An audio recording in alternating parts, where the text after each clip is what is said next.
Anne Urquhart, candidate for Labor for Braddon. What's happening? That's what I am, the Labor candidate for Braddon, and I'm very excited about it, Wade. Yeah, it has been a change, isn't it? Being a senator for years, and now, what made you decide? Well, the Prime Minister asked me some time ago. I did knock him back a couple of times, but then I had to think about it and I thought, you know what? It was a real challenge and I was excited about the challenge, and I thought to myself, if I can make a difference to people by getting out there and spending more time in community and talking to people, I mean, I do that a lot now, but I also have my Senate work to do as well. And I thought if I can do that and spend more time in community, listening to people, listening to concerns, fixing things for people that are within the capacity to fix, then that's what I want to do. And I'm really excited to have that opportunity. Do you find it very different, or you think it's going to be very different, being a senator or being a member of parliament? I think it will be different. I mean, the green carpet, as we call it, is very different in terms of the standing orders and the way they operate. I'm walking into something that I don't have a lot of knowledge about, but I'll learn really quickly. I have had the experience in the Senate, obviously, and the experience of being out on the road and talking to people. So it will be a change, but I think I'll adapt pretty quickly. We often find that with politicians that they don't often or ever come to King Island. I believe you're the opposite.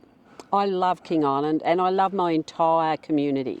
I've lived and worked in Braddon all my life and I love it, and I get to every nook and cranny that I can, and I am a very regular visitor to King Island and I do love coming here. I love coming because it's such a beautiful place, but I love mixing with the locals and learning about what the challenges are, what things are happening on the island, and you know, where is the opportunities that we as a government can try and fix. Now, people often say politicians, they promise a lot. Tell me a bit about your promises that you also fulfilled as when you were a senator. Well, I was recently the Deputy Chair of the Freight Equalisation Committee, and I'm really pleased that earlier this week the Prime Minister announced that we would put $95 million into TFES, that's the short Tasmania Freight Equalisation Scheme, and for the next 2 years we would bump that up, which means that those people that are using TFES will get an advantage of that. The intermodal charges will move as well, and we will also fund the comprehensive review during that period of time. That was one of the recommendations out of that inquiry.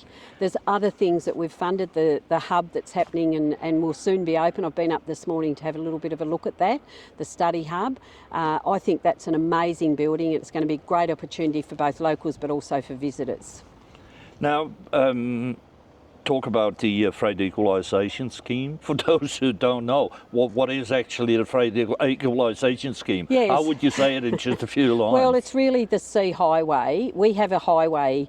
Every other state and territory in Australia has a road highway that they can drive across borders. We have a sea highway, which takes us from Tasmania to the mainland. And so the Freight Equalisation Scheme is a scheme that was set up quite a few years ago to try and equalise the cost of that freight over the sea as opposed to, you know, taking it on road.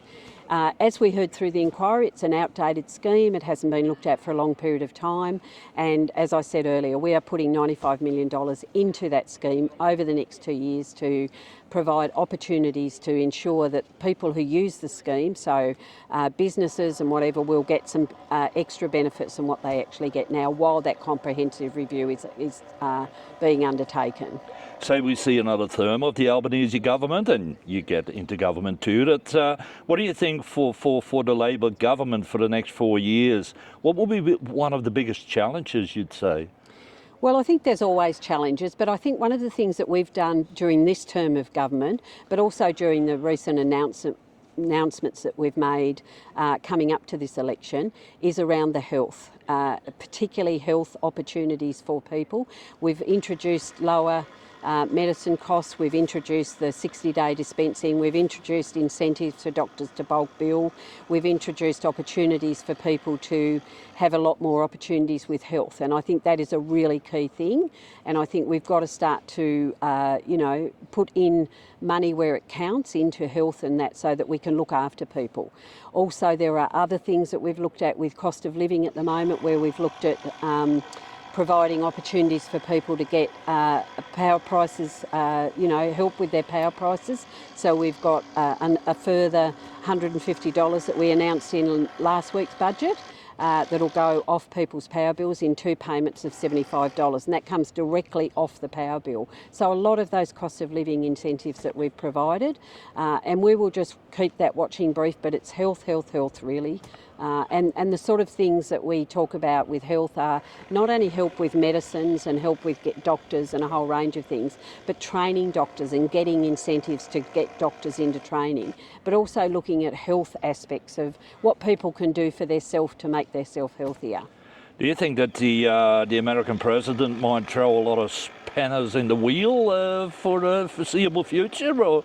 Look, I think, we have to obviously work with other countries around the world. We have a level of diplomacy that we need to operate. Obviously, there's some challenges there, but I think we need to, look at what opportunities we've got and how we overcome some of those challenges.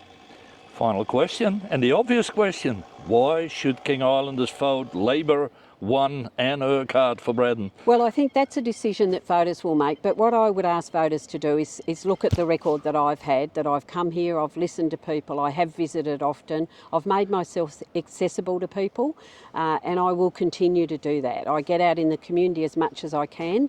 I'm energetic, I'm hardworking, but I'm also experienced, and I really relish the opportunity of that, and I would ask King Islanders to put their faith in me.